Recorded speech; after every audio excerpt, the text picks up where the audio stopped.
శ్రీకాకుళం జిల్లా ఎచ్చెర్ల నియోజకవర్గంలో రాజకీయం ప్రస్తుతం రసవత్తరంగా నడుస్తోంది. ఇక్కడ బీజేపీ తరపున ఎమ్మెల్యేగా ఉండగా టీడీపీ కంటూ నాయకుడు లేరు. జనసేనకు కనీసం గుర్తింపు లేదు. ఇక్కడ మూడు పార్టీల మధ్య సమన్వయం అంతంత మాత్రమే. దీంతో వచ్చే ఎన్నికల్లో ఆ పార్టీకి ఇబ్బందికర పరిస్థితులు తప్పవని విశ్లేషకులు అభిప్రాయపడుతున్నారు. మరోవైపు సామాజిక వర్గాల సమీకరణ అంశం తెరపైకొచ్చింది.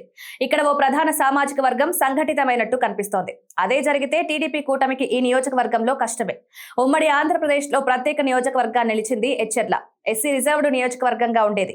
కానీ ఇక్కడ తూర్పు కాపు సామాజిక వర్గ ప్రాబల్యం ఎక్కువ. టీడీపీ ఆవిర్భావ సమయంలో ఈ నియోజకవర్గ పేరు మారుమోగిపోయింది. దానికి కారణం 1983 ఎన్నికలు. ఇదే నియోజకవర్గం నుంచి తొలి ఫలితం వచ్చింది. టీడీపీ అభ్యర్థిగా పోటీ చేసిన ప్రతిభా భారతి గెలిచారు. ఆ ఎన్నికల్లో టీడీపీ తిరుగులేని విజయం సాధించింది. అయితే తొలి విజయాన్ని దక్కించుకున్న ప్రతిభా భారతిని ఏకంగా కేబినెట్ లోకి తీసుకున్నారు ఎన్టీఆర్. అప్పటి నుంచి 1999 వరకు 5 సార్లు ప్రతిభా భారతి గెలుస్తూ వస్తున్నారు. కానీ రాజశేఖర రెడ్డి పాదయాత్రతో నియోజకవర్గంలో సీన్ మారింది.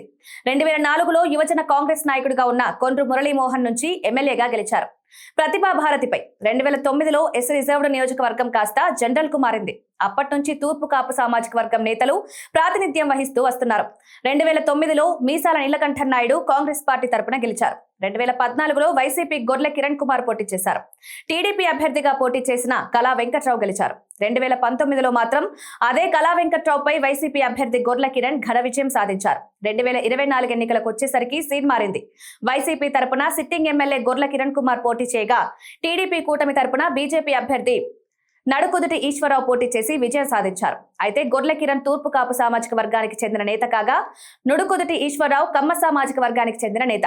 ఎచ్చెర్ల నియోజకవర్గంలో 120 వరకు పంచాయతీలున్నాయి.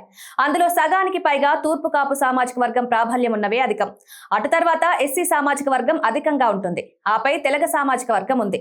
మత్స్యకారుల సైతం గణనీయమైన సంఖ్యలో ఉన్నారు. అయితే కేవలం 4 పంచాయతీల్లో మాత్రమే 100 మంది జనాభా ఉన్న కమ్మ సామాజిక వర్గం నేతకు అవకాశం ఇవ్వడంపై కూటమిలోనే ఒక రకమైన అసంతృప్తి ఉంది. తూర్పు కాపు సామాజిక వర్గంలో కూడా ఒక రకమైన చేంజ్ కనిపిస్తోంది. తూర్పు కాపు సామాజిక వర్గం ఉండగా కమ్మ సామాజిక వర్గానికి టికెట్ ఎలా కేటాయిస్తారన్నది ఎదురవుతున్న ప్రశ్న. 2029 ఎన్నికల్లో సైతం మరోసారి బీజేపీ అభ్యర్థిగా నడుకుదుటి ఈశ్వరరావు రంగంలోకి దిగే అవకాశం ఉంది. దీంతో నియోజకవర్గంలోని తూర్పు కాపు సామాజిక వర్గం అంతా సంఘటితమవుతుంది. మరోవైపు వైసీపీ మాజీ ఎమ్మెల్యే గొర్లె కిరణ్ కుమార్ మరింత యాక్టివ్ అవుతున్నారు. చాలా యాక్టివ్ గా పనిచేస్తున్నారు. అయితే ఆయన్ను తప్పించి బొత్స సత్యనారాయణ మేనల్లుడు జిల్లా పరిషత్ చైర్మన్ చిన్న శ్రీను ఈ నియోజకవర్గంలో నుంచి పోటీ చేస్తారని కూడా ప్రచారంలో ఉంది. అయితే అదే జరిగితే ఇక్కడ వైసీపీకి వన్ సైడ్ గా మారే అవకాశం ఉంది. అదే చిన్న శ్రీను విజయవాడ పార్లమెంట్ నియోజకవర్గం నుంచి పోటీ చేసిన ఆ ప్రభావం ఎచ్చెర్ల నియోజకవర్గంలో స్పష్టంగా కనిపిస్తుంది. ఎందుకంటే ఈ నియోజకవర్గంలో బొత్స ఫ్యామిలీ ప్రభావం అధికం. బొత్స పక్కనే ఉన్న చీపురుపల్లి నియోజకవర్గానికి ప్రాతినిధ్యం వహించేవారు. పైగా విజయనగరం పార్లమెంటు స్థాన పరిధిలో ఎచ్చెర్ల ఉండడంతో ప్రత్యేకంగా దృష్టి పెట్టేవారు. ఒకవేళ బొత్స ఫ్యామిలీ విజయనగరం పార్లమెంట్ నుంచి బరిలో దిగినా, లేకుంటే నేరుగా ఎచ్చెర్లలో రంగంలోకి దిగినా తూర్పు కాపు సామాజిక వర్గం అంతా సంఘటితం కావడం ఖాయం. అదే జరిగితే వైసీపీకి ఇక్కడ వన్ సైడ్ విజయమే.